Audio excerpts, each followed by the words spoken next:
All right. Well, hello to everyone, and thanks for joining us today to the Understanding DMS and DMSp webinar, co-hosted by the American Malting Barley Association and the Brewers Association. I'm Ashley McFarland, president of AMBA, and very excited today to bring this content to you all, along with the moderator for today's session, Campbell Morrissey. And I'm going to go ahead and turn it over to him to make introductions on our speakers. Thanks, Ashley. Very excited to be able to host this second webinar in the series, a series of continuing. We don't have an end date necessarily, but something that's near and dear to my heart, understanding DMS and kind of the impact on beer, as well as reading innovations to kind of breed some DMS-free barley. So structure is the same as our LOX webinar. We'll kick it off with Dr. Glenn Fox from University of California at Davis, who's going to give us a bit of background on the biochemical mechanisms around DMS and its formation in beer. And then we'll hand it off to the team at the Carlsberg Research Laboratory, where we have Dr. Birgitta Skalhau and Dr. Soren Knudsen, who will be talking about some of the really interesting innovations that they've developed in-house and developing some of the new barley varieties for continental Europe. So just a reminder, we're going to do Q&A at the end. So we'll let all the presenters go first, and then we'll do Q&A. It's a small group, so we'll probably just have people unmute themselves and chime in with a question. But if you have something that comes up during the webinar, feel free to just throw it in the chat, and we can also read it off from there. So without further ado, I'm going to hand it over to Glenn, and he will share his slides and get us started. Okay, thank you, Ashley and Campbell. Let me just see if I can get this in presentation mode correctly. Usually there's a technical glitch with all of this. So can you see a full slide there? Thumbs up. Thank you very much, Campbell. Okay, so as Campbell mentioned, I'll just give a sort of overview of DMS and the DMS precursor and some of the issues the industry has to deal with and how DMS forms. But I think the more exciting information to come is from our friends at Carlsberg about some of the new barley varieties they're developing in dealing with some of these defects that barley can produce. Although all of these defects are natural defects, it's just in brewing, we don't really like some of these defects. So if you have a quick look at the brewers style guidelines and a quick eyeball of this the other day, when I was sitting in Philadelphia having a chat with some folks, there's only about 3 or 4 beer styles that actually in the current style guidelines would say DMS is sort of okay. Certainly historically there would have been more DMS in some European Pilsner styles and certainly a lot of lager styles, but in recent times it's become less acceptable. And that third one on the list, I had to actually chat with some people from Kentucky to ask about this particular style, Kentucky Common. And that was basically saying, oh, they just have a lot of corn, so they throw a lot of corn in their beer as an adjunct. The 3 Scottish styles, they particularly mention sulfur aroma is acceptable, but they don't specifically state DMS. And we know that the yeast and hops can produce other sulfur compounds. So they're not saying DMS is acceptable, but other sulfur aromas are acceptable. Now, again, maybe just a little bit of naming and nomenclature here. We talk about the DMS precursor and DMS, and I think that just simplifies the connection between the precursor and the product it forms. But the precursor is actually a compound S-methylmethionine. And DMS is the compound of interest for us. Classically, it's a sweet corn, canned corn. Some people will say they smell it in tomato sauce or ketchup. Sorry for using the English interpretation of tomato sauce. And there is a sort of a range that people will say it's acceptable. It's usually on that low end, and we're talking parts per billion here. But some on the high end, it can be a little bit more acceptable. DMS is typically formed during the hot side processes or during the hot processes. So it definitely forms in kilning in the malthouse, but also in the hot side in brewing, and actually also in fermentation. But that's a slightly different metabolic pathway. Not all of the precursor is converted to DMS. So there is some S-methylmethionine, and there is actually a permease that will actually take S-methylmethionine into a yeast cell. So S-methylmethionine, DMS, and even DMSO will all end up in yeast. The level of DMS can be masked by other aromas, particularly some esters. So you may actually have DMS present, but you're not actually picking it up because it's being masked by other aromas. So sometimes you might need someone who's exceptionally good at picking up DMS to be on your sensory team to be able to determine it's there. And just as an aside, we are talking about absolutely natural biochemistry here. And if you go down to the beach and suddenly you're getting a strong sulfury aroma, the DMS is also produced by marine microbes. So people say, I can smell the ocean. Well, they might be smelling that sulfur compounds. So the precursor itself is actually an important molecule regardless, because it's carrying a sulfur molecule, and it can actually act as a methylation product as well. So again, this is all very natural. So we can actually form S-methylmethionine from methionine, and there's an enzyme that will do that and add another methyl group to the amino acid methionine. Now, the formation of methionine is really important because methionine is typically the first amino acid in a protein, well, the translated protein. It may be removed in the final protein structure, but methionine is usually the first amino acid that sets up the coding for the rest of the protein. And methionine is actually formed from homoserine, and vitamin B9 and B12 are actually involved in those pathways. So again, we talk about vitamins in our plants, in our grains and cereals, and they actually serve a metabolic function. So that's the pathway for the formation of S-methylmethionine normally, and it's expressed in the embryo during germination. And when we talk about the level of modification in malts, well, certainly higher modification, higher level of protein hydrolysis and fan development, we do see higher levels of S-methylmethionine forming. That's during germination. But when we get into the kiln, this is where we talk about thermal decomposition of the methionine.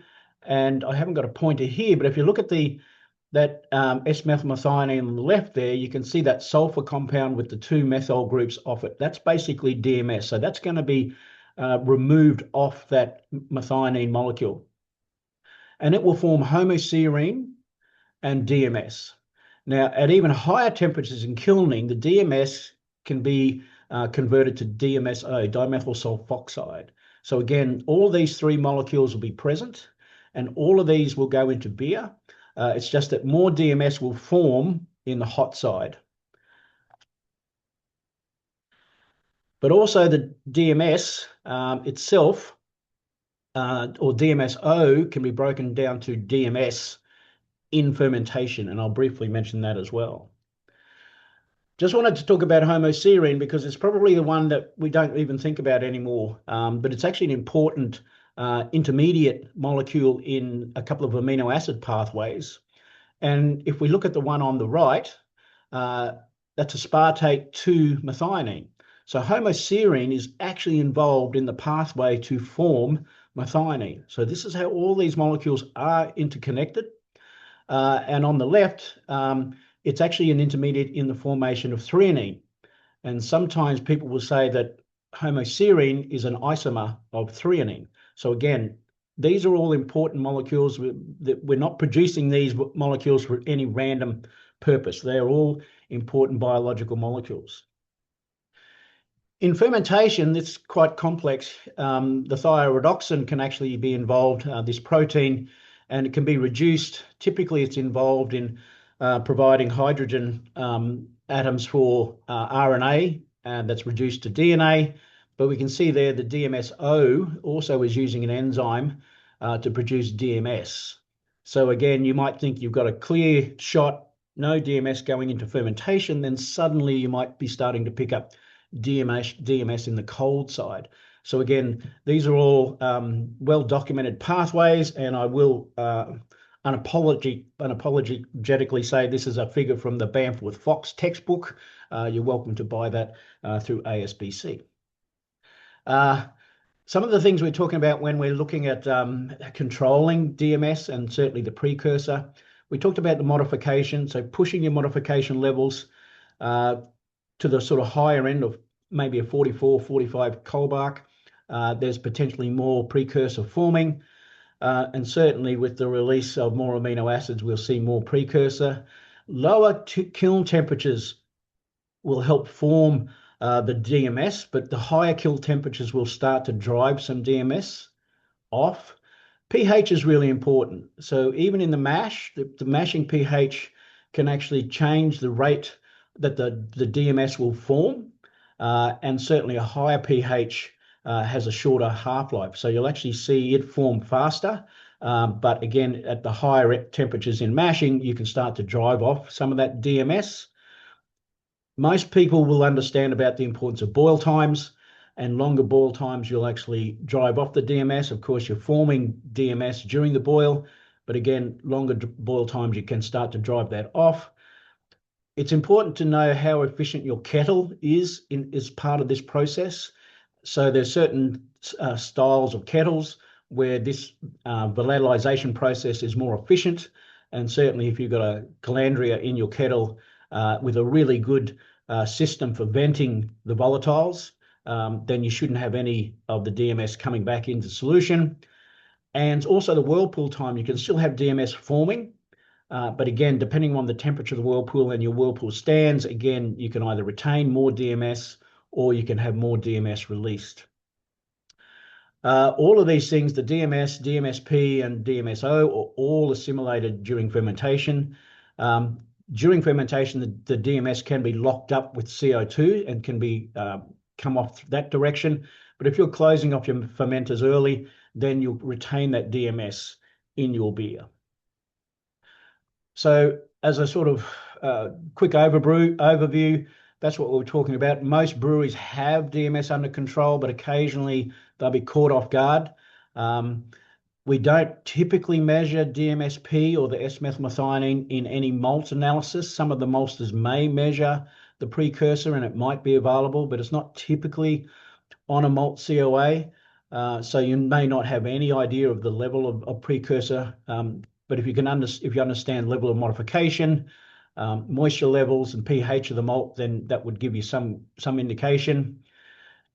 Is there a way to completely reduce the risk of DMS formation? If you really understand your malt quality and your brewing process and how good your brewhouse is and the yeast you're using, then you can probably have pretty good control of DMS formation.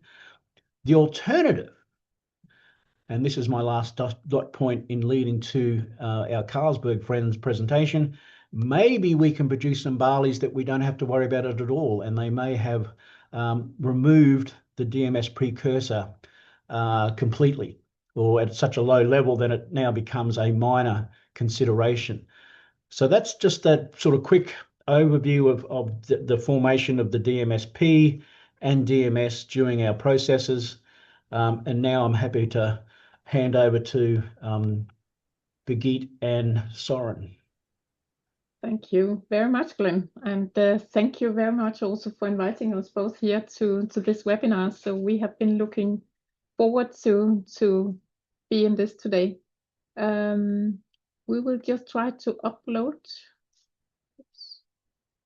Just a second, we will upload our presentation. Sure.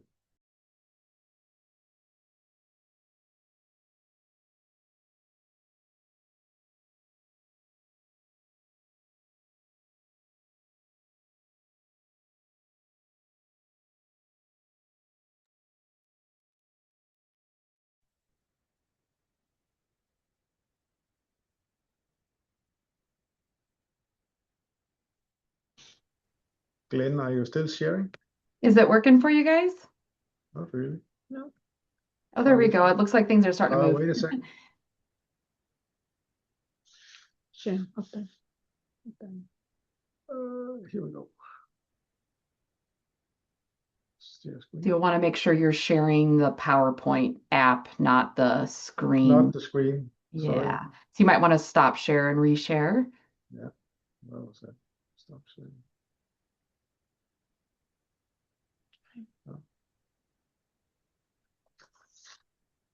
Here we go. Now we go. Where is that? Stop sharing.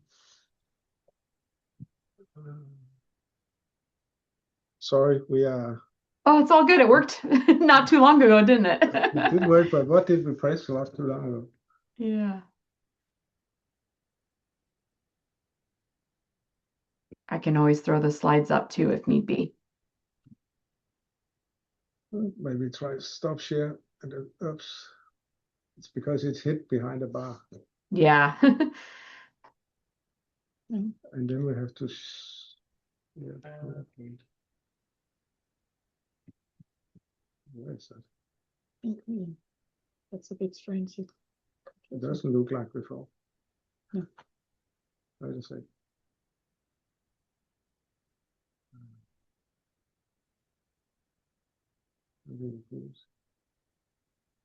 Yeah. We are getting there. Trying to zoom. Share. Can you see something? Now it's coming. Yes, there we go, guys. Yep. So then if you go ahead and present, and then we might have to. Apologies for that. All good. I think we're slowly getting there.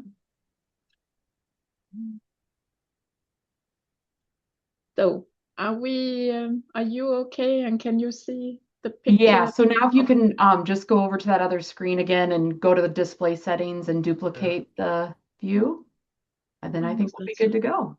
Oh, that was. Where was that? Screen setting. Display settings So- up in the corner, left corner. Let's go on. There's nothing We need to take an education on this. You're doing great. Yeah, display settings, and there's an arrow next to that. Yep, just click on the display settings there. This one? Nope, one more over. There's nothing here. Oh, there. Sorry, I'm trying to follow your mouse a little bit. There should be a display settings with the arrow down. No. We don't see there. Is there something further to the left? Nope, should be to the right of show taskbar. No, there's nothing. Okay. Sorry about that. No, don't worry about it. Why don't you go ahead if you're not able to get that? How about you go ahead and stop share, and I'll just throw your slides up for you. Okay, That would be nice. that's It'll look a little bit better, I think, in Yeah, the recording sorry if I about can that. do that. No, Yeah. don't worry about it. So that's hidden out. Stop share. Okay. All right. Thanks for everyone's patience here. We did test this ahead of time, but It worked sometimes before. then it It likes worked to go a little awry. So let me just expand this out and go into full screen. All right, so you guys just let me know as you want your slides advanced, okay? Yeah, that's fine.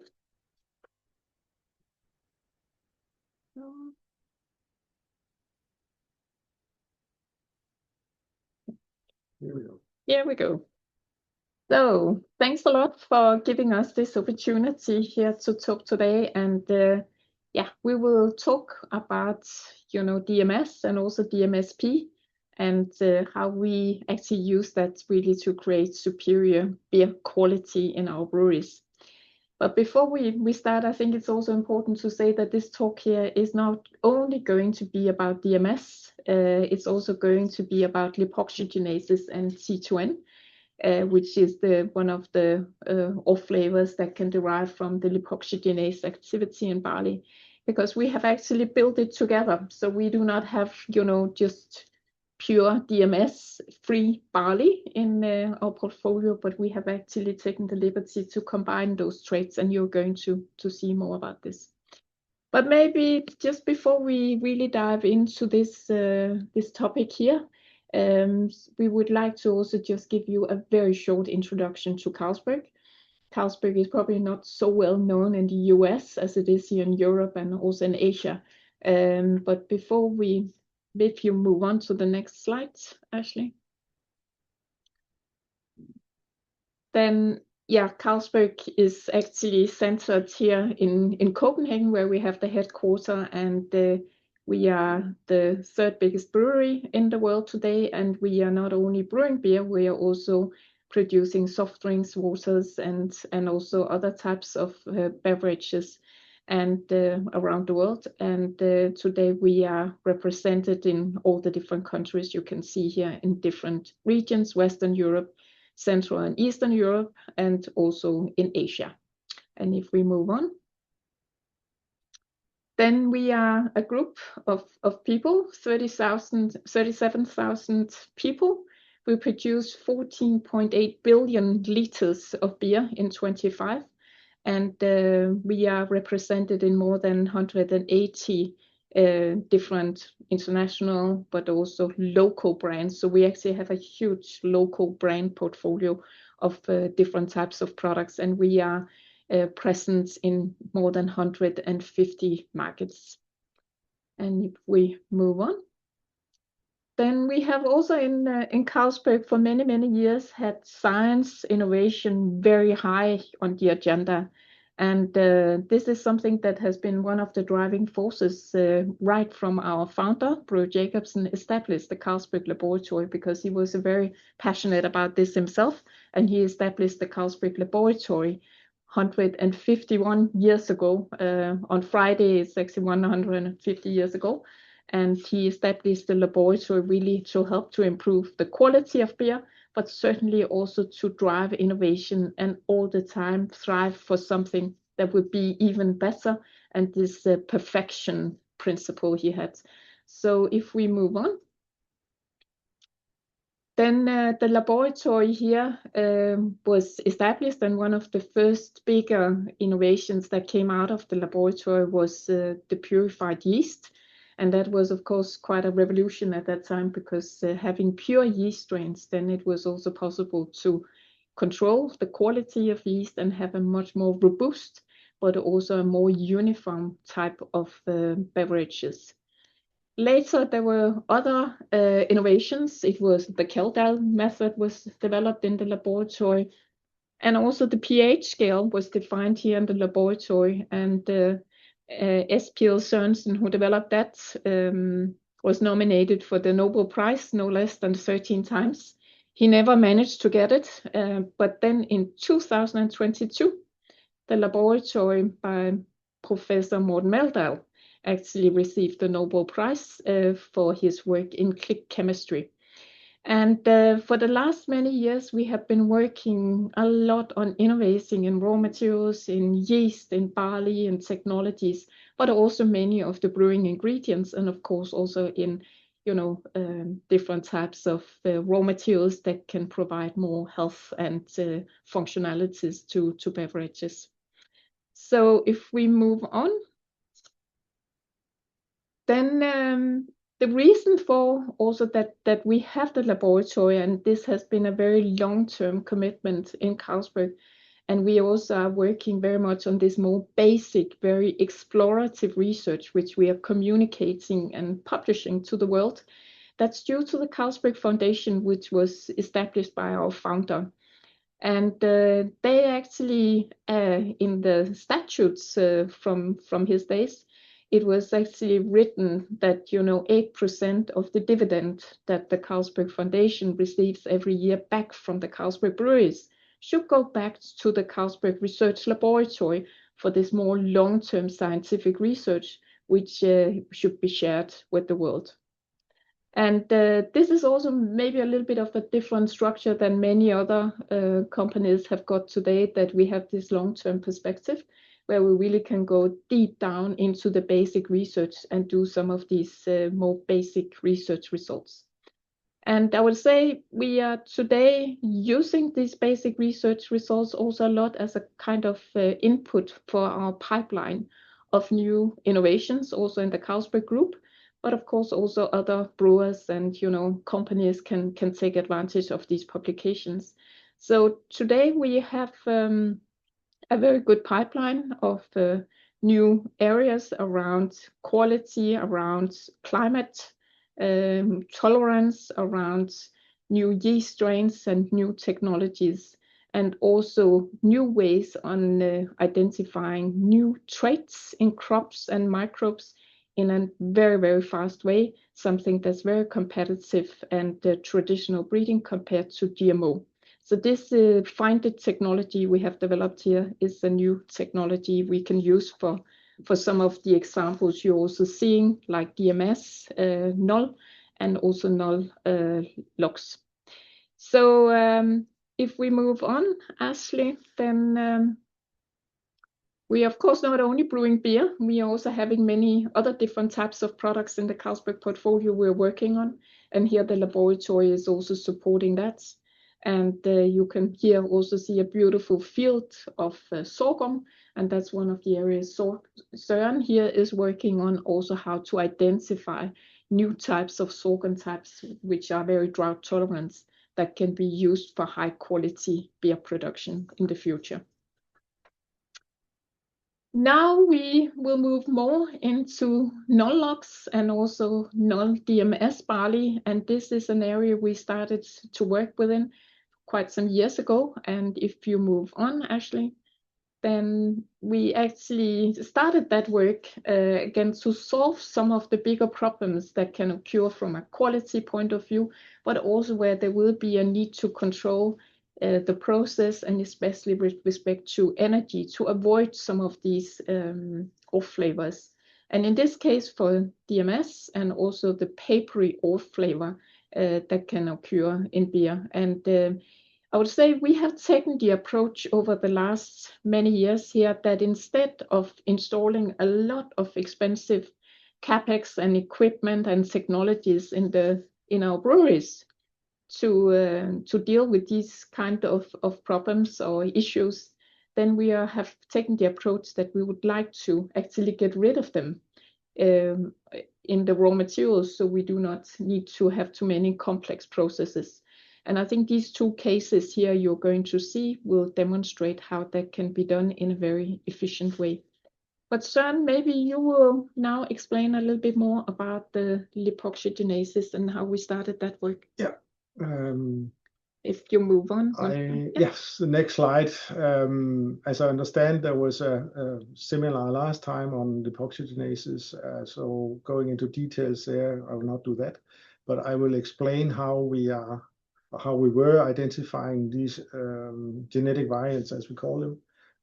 We were basically building on knowledge that the laboratory has built, I would say, for decades. I started in 1988 here at the research laboratory, and already at that time there was a strong portfolio of genetic variants that were studied mainly around photosynthesis, but there was many people that actually for quite many years has worked on introducing new genetic variants in barley. So we sort of caught up on that eventually and then utilized this this technology to introduce genetic variation in barley, and we utilized simple assays basically to screen individual germinating grains for lipoxy1, LOX1 activity first, and identified a genetic variant that did not express the LOX1 gene, and then continued with the LOX2 gene and basically did the same. So, and that enabled us to generate a barley line that would have the potential to produce very little trans-2-nonenal in the beer. As a proportion, maybe one can say that the LOX1 gene, knocking this one out, would produce trans-2-nonenal in beer with some 60%, but there will still be some 30% left for the LOX2, so we knocked that one out as well. So this was where we started generating good sort of malting barley for producing beer. Next slide, please.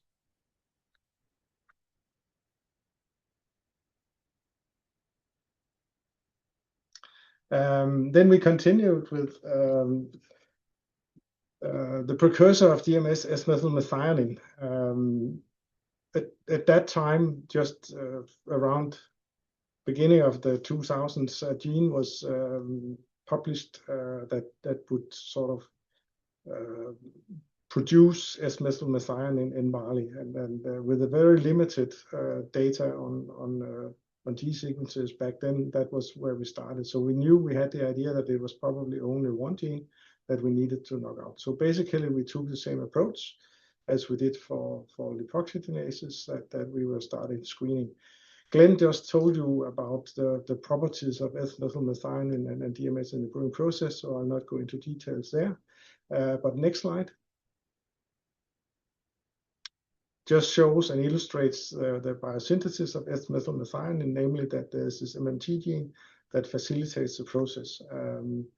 And we started screening. Basically, as Glenn mentioned, S-methylmethionine is produced in the embryo during germination. We let the grains germinate a little bit more. That's frame number 1 here, where you can see a nice germinated seed. This is definitely way beyond what you want if you are doing melting, but it was very convenient for doing the screening, because in this small green coleoptile, S-methylmethionine is produced in normal barley. So we did a lot of screening of tens of thousands of seeds, and we ended up actually identifying a couple of mutants that would not produce S-methylmethionine. And you can see to the far right, the assay that was used, which is a rapid HPLC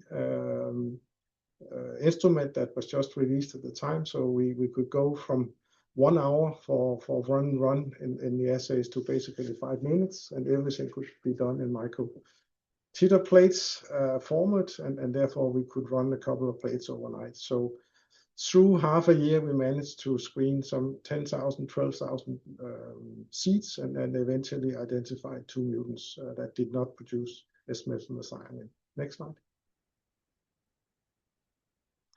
And you can see here what happens with the production of S-methylmethionine. Variety that we work with, or that was mutagenized, was Prestige. And you can see in standard Prestige, you have this microgram per gram produced of free DMS and malt, and the precursor as well. And if you look at the barley mutant, there's hardly any precursor made, and there's therefore also hardly any DMS. So it was quite a significant trait that we could continue working with. And these traits were then bred together in barley varieties done by Birgitte at the time. So therefore she takes over from here. So if we move on to the next slide, please. Yeah, so this was actually, we started with the non-lipoxygenase 1, which gave, the benefit of much more freshness, 50% longer shelf lifetime, but also much better foam stability and a flavor stability in general. And as Søren also just explained, then we started, then also to have the lipoxygenase 2, which was reduced or null in lipoxygenase 2, and that could increase the flavor stability and especially the freshness of the products up to 75% of the time compared to a standard beer. And then eventually we got hold of the null DMS, and that was of course super exciting. And then we started to think about how do we then, create, something we called a 3G barley containing those 3 different traits in one barley, because that could actually benefit both from an energy saving point of view in the malting process. By combining those 3, it will hit both the lipoxygenases, but it could also avoid the DMS formation by having these null, and combining that into one could really benefit. So we started to actually have some of these traits and put them together, and that worked extremely well.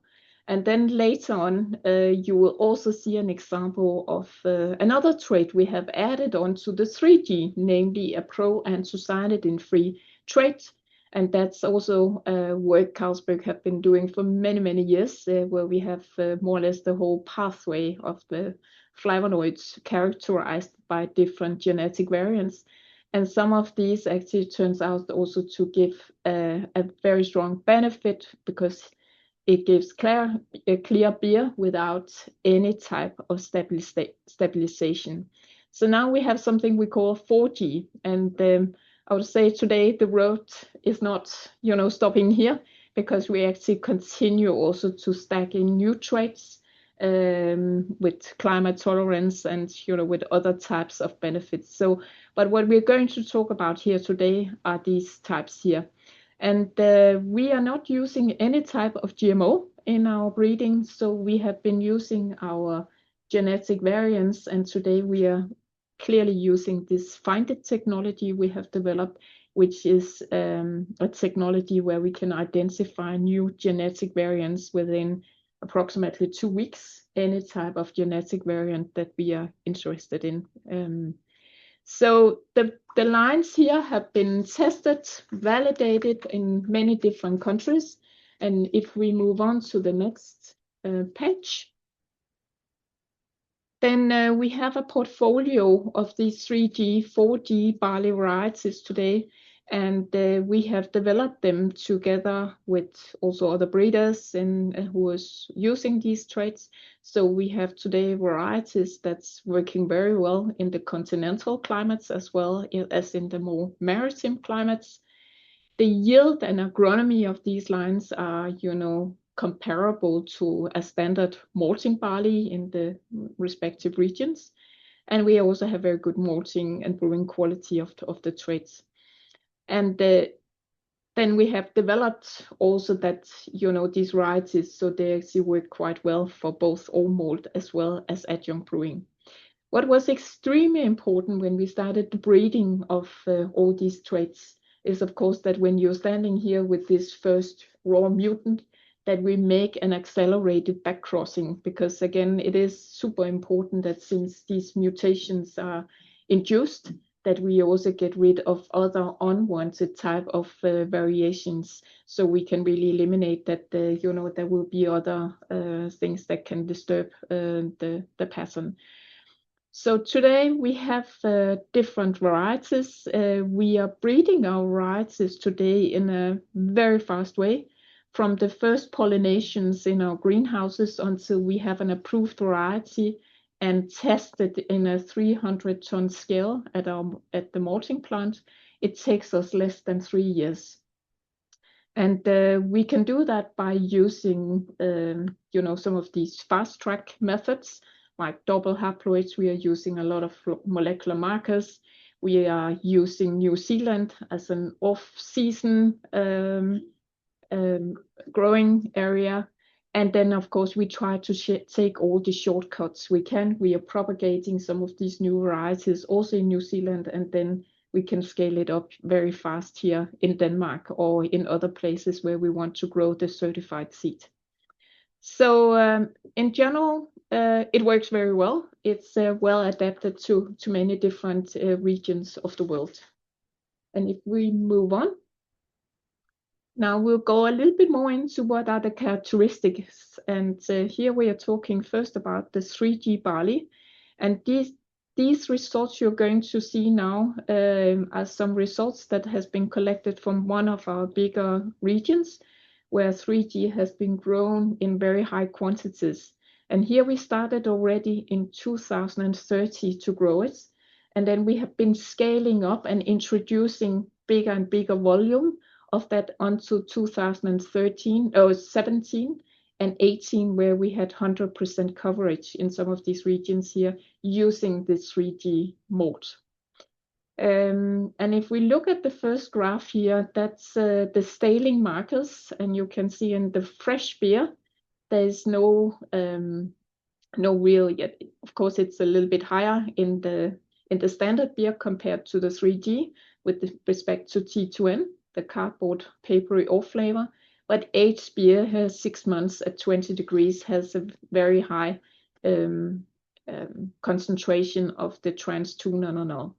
And we know also from a lot of experiments that already 1 week with 37 degrees, which easily can happen in Asia or in a container, that's actually exceeding the threshold of the 0.05 ppbs. So it is, of course, a very strong taste of this T2N. So here the null-lox is 16 times lower than the standard malt with respect to T2N. But also the aging load, temperature and oxygen components that can give some of the bready, musty, but also cereal off flavors is strongly increased during aging. And that's, of course, also one of the parameters. If we move on,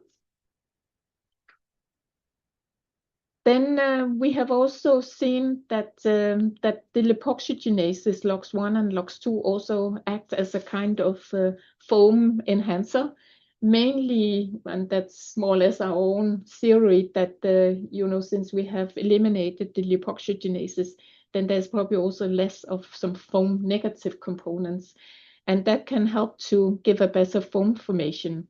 And we have seen here also in this large-scale production, and this is really several thousand tons that has been tested over many years here, that the foam stability has been increased here by 19 seconds in that region, compared to how it was in 2013, where there was no 3D used.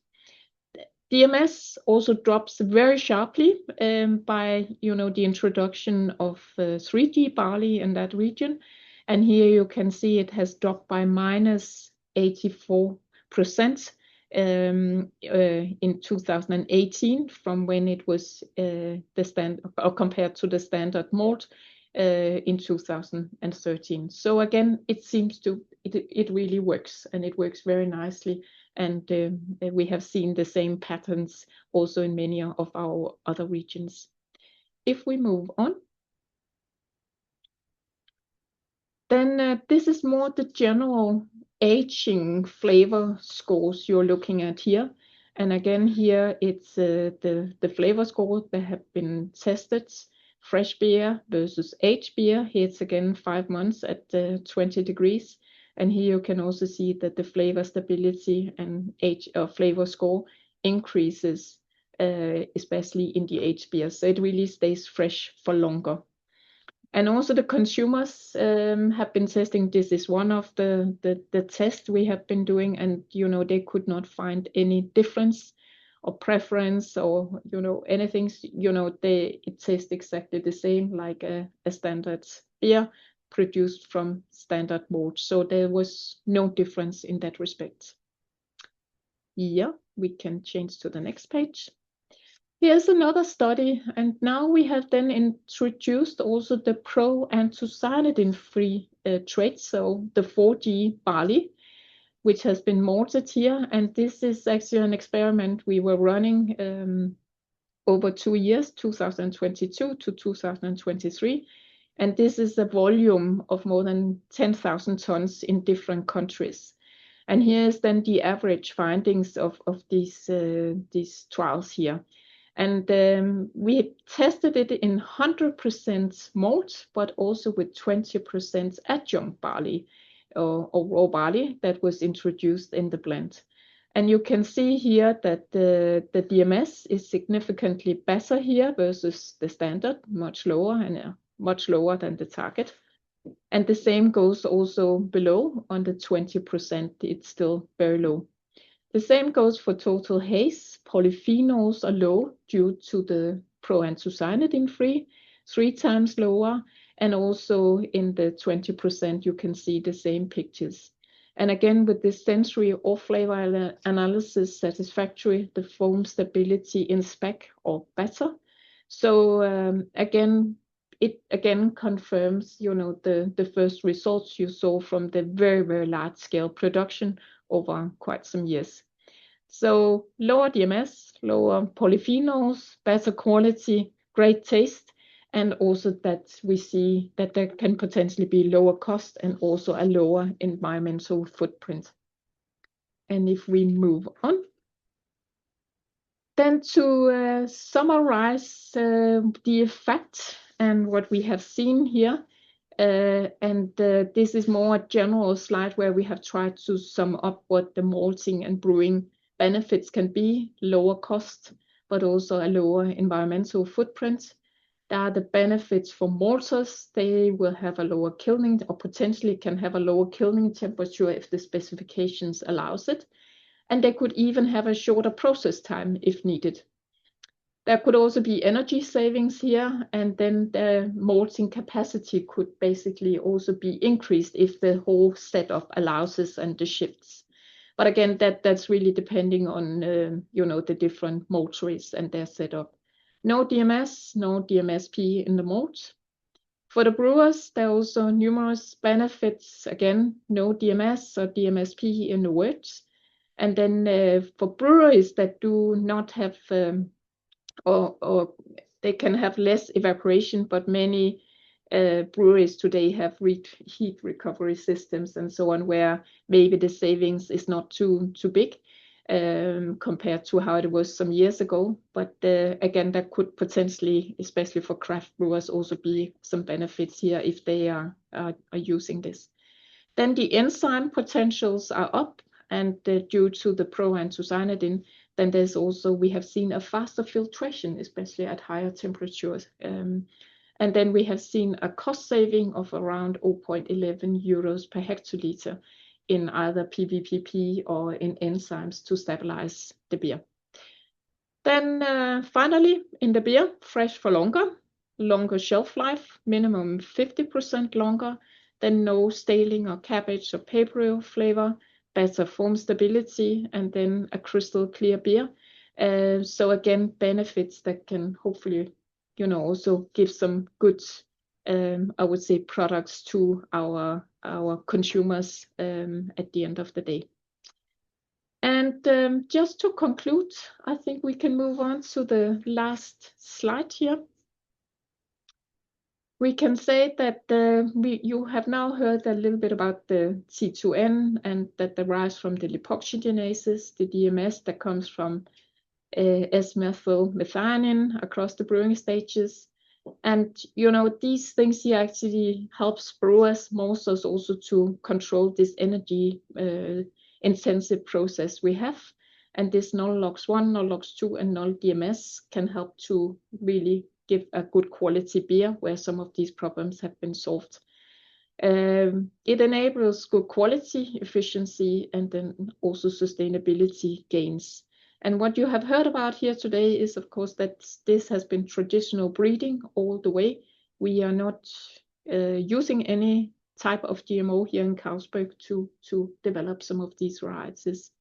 And I think at the very last slide, I will end with that by saying that Carlsberg have also decided that if you are interested to test or to breed with some of these 3D or even 4D variants or traits, then you are welcome to contact us and to get some more information about it, and also that we can then sign a contract so you also can start to use that in your own program if you have an interest in doing so. And here are some of the contact informations in Carlsberg. And with that, Søren, I think we'll say thank you, and we are happy to have some questions. Thank you, everyone. I think that was very comprehensive, very exciting. I know I'm hopeful that some of our malting partners might start looking at evaluating some of those lines in the US and Canada. We have a small group, so I just want to open up to questions. Please unmute yourself and just chime in and direct a question however you'd like.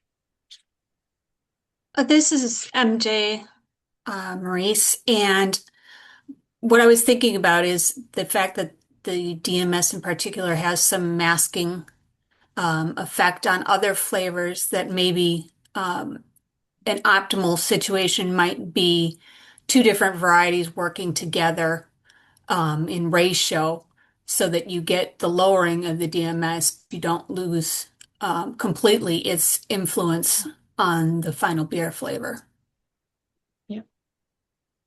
We haven't really seen in the trials we have done with the null DMS any negative impact on flavor. We've seen that some of the esters are more recognizable in the flavor and in the taste. And I remember when we started the program, we of course also discussed a lot with all our brewmasters, in different parts of Carlsberg, and some of them say, no, that's also a flavor, and if you're removing it, you might actually destroy, the whole flavor profile.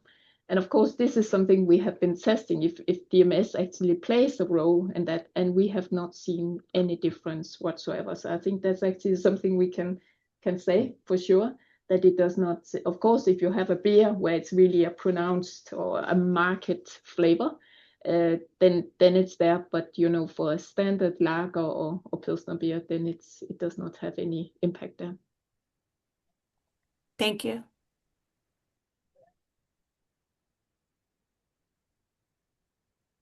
Any other questions? Yeah, absolutely stunning work on the barley types. I'm curious if there are any plans to trial growing in North America, any of these new varieties, or if it's going to be kept to the current regions. We are actually doing that together also with some of our partners, where some of them have been tested both in North and also South America. And I think in some regions they grow quite well. And in other places, I think it's very dependent on the climate and the varieties. So I would really say that, you know, we need to test them and see, you know, what kind of, if it's maritime or if it's more the continental type, depending on where in the US it will be grown. But there are certainly different types that can work in different places.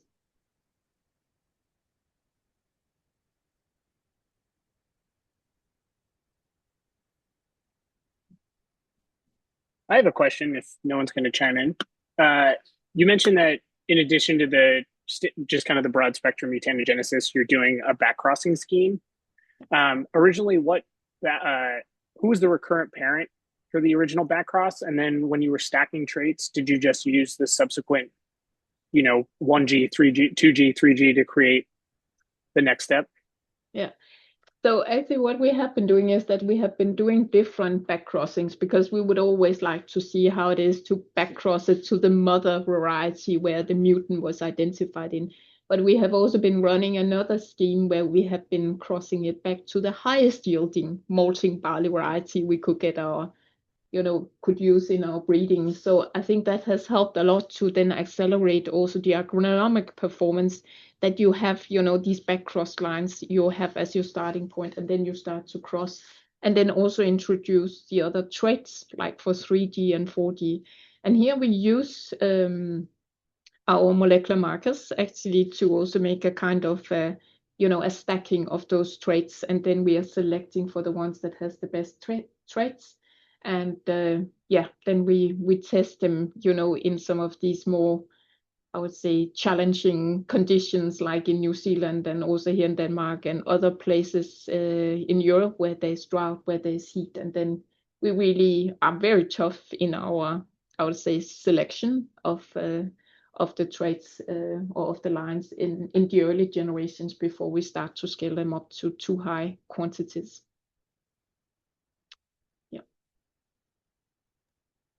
Awesome. Thank you. We have time for one more question if anyone has one.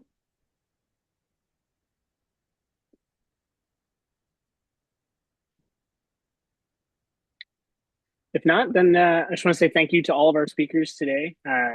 You know, I think these webinars are really exciting to kind of take a deep dive and see kind of what some of these traditional brewing challenges have posed to us as brewers, but then also seeing that how much work is actually going on to develop cultivars that really are going to meet our needs, you know, currently, but then also in decades to come. So looking forward to our next, we're going to be talking about the low protein allele that Montana State is doing a lot of work on. And Glenn is actually going to come back and talk a little bit about kind of hoarding development and implications for brewers for using low protein barley. So look forward to that coming up sometime this summer. Thanks all. Yeah. Thanks, everyone. Bye-bye. Thank you. Thank you. Thanks, Birgitte. Thanks, Søren. Thank you. Bye.